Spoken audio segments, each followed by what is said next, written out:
Hey, what's going on, guys? So, yesterday morning my motorcycle was stolen and the guy ran out of gas. So, it's sitting right here because it was found on the side of the freeway. I'm actually pretty excited because the cops dusted for prints twice. I called him again today. The cop dusted before I even touched it when the bike was found on the side of the road. Not laid over, still sitting upright, which is awesome.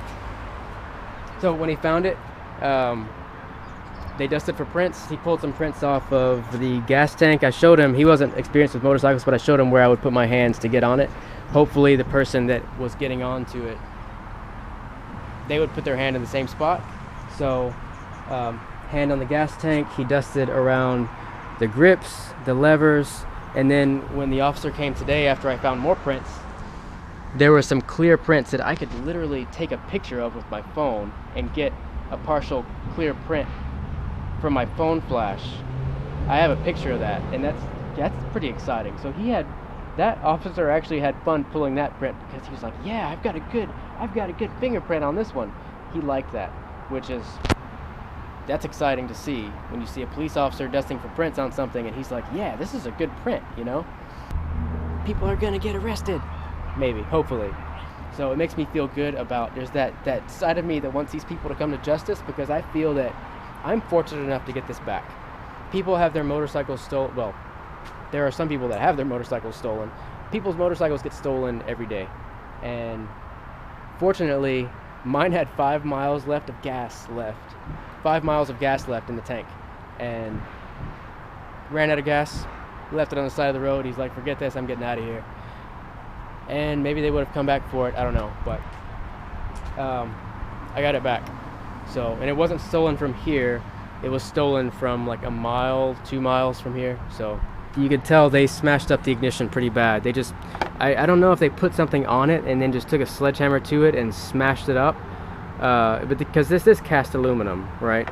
Or if they just took a pry bar, pried against the fork, because there is a mark on the fork there, so maybe they pried against the fork, broke that whole thing off, and then proceeded to turn this, which starts the bike. Actually, let me start it up. This is one of the pieces from the ignition that was on the ground, and I'm just going to put it in. So you put that in. That is obviously not a key, right?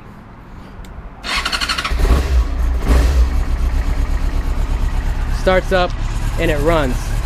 So one of the things that I liked that the previous owner did to this bike was he installed an ignition kill switch. So it actually kills the power to the bike's computer. So the computer doesn't get a signal whenever the switch is flipped. I like that he put it under the seat too. So I can flip that switch and I can leave it off like that, and now nobody can come up and start the bike. You can't do anything because the lights are on, right? It looks like you got the ignition turned and you're ready to start it, but it's not starting because you can't do anything. Everything is shut off after this switch is shut off. You flip it back on, you hear the fuel pump prime a little bit, and then, well,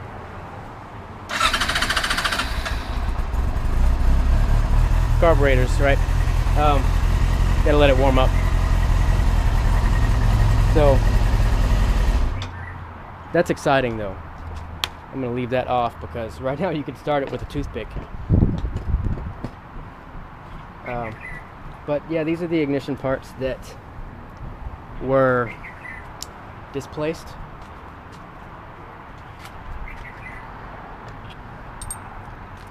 So I do like that it has that little switch. This is very good for right now. Obviously, you can't do anything to replace either a good alarm system, or B, locking it up in your garage. If you have a $30,000 show bike, then you should lock it up in your garage. But ignition kill switch coupled with a rotor lock, or even one of those chain lock things. It's the chain that goes through the tire, something like that. All those are theft deterrents. All those are things that are meant to keep people from wanting to steal the bike, because if they can't run up and if they have to spend more than 30 minutes at a bike trying to steal it, they're probably not going to do it because their chances of being seen goes up a lot.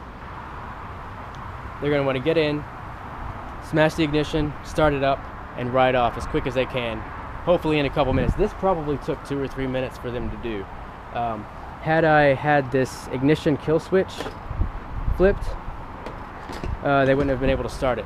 They would have tried to start it and then probably just left with my ignition smashed, and I would have been in the same position I am now. But I love that the cops got some good fingerprints off of it.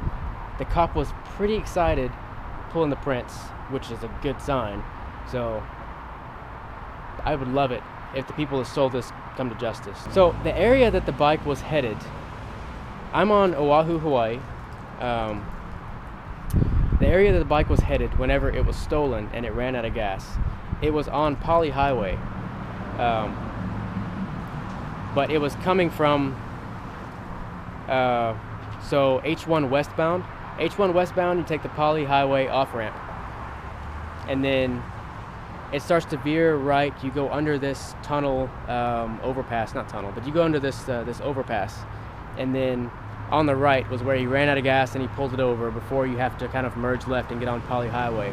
So either he was trying to go back into Po'oa Valley, or he was trying to get on the Poly and go back in the Poly somewhere. But I feel like whoever stole this was going in that direction. So if that helps anybody out there, if your motorcycle was stolen and you're in Hawaii and you're watching this and you want to know at least a direction to look, go for it. I feel like he was going back into Po'oa Valley. So whoever it was, I think they were going back in there, but they could have been going back on Poly Highway, could have been going over to Kailua, I don't know. But if that helps anybody out there that maybe your motorcycle was stolen, maybe you want to investigate it yourself and you want to try to track people down and try to find out where the whole motorcycle theft ring, where it's happening. If you want to go, well, whatever. If that helps you, that's why I'm saying it. That's why I included that little bit, because I can say where the bike was found, where it was headed, and hopefully that would clue somebody into. Anyway, I'm going on and on now. So I am very thankful that I did get it back, and in one piece, nothing missing. I just have to replace $80 worth of parts, so which is not bad. I've already ordered the stuff that's on eBay. Pretty good condition. It's exciting. It's not bad. But I do thank God that I got it back. I'm a firm Christian. God has my heart. He has long before this happened. It's not that this happened and now it's like, oh God, I love you for giving me my motorcycle back. This is awesome. So thankful. And yeah. But anyway, I've gone on long enough. So thanks for watching this video, though. Make sure you watch some of my other videos. I've got some pretty cool videos on that thing, the big silver beast, FJ Cruiser 4-inch lift. That's a fun vehicle. I've got a bunch of modification videos on it, how-to videos, and different things like that. Little sports car videos, tuning videos, driving around Hawaii with and a couple of them, off-roading in Hawaii and that thing. I want to do a cruise video riding around on the motorcycle, if I can figure out the attachment issues that I have with my GoPro, meaning how to attach the GoPro. Not that I'm attached to my GoPro. Maybe I am. But check out some of my other videos. Like, subscribe, comment, all of that good stuff. And yeah, God bless you guys.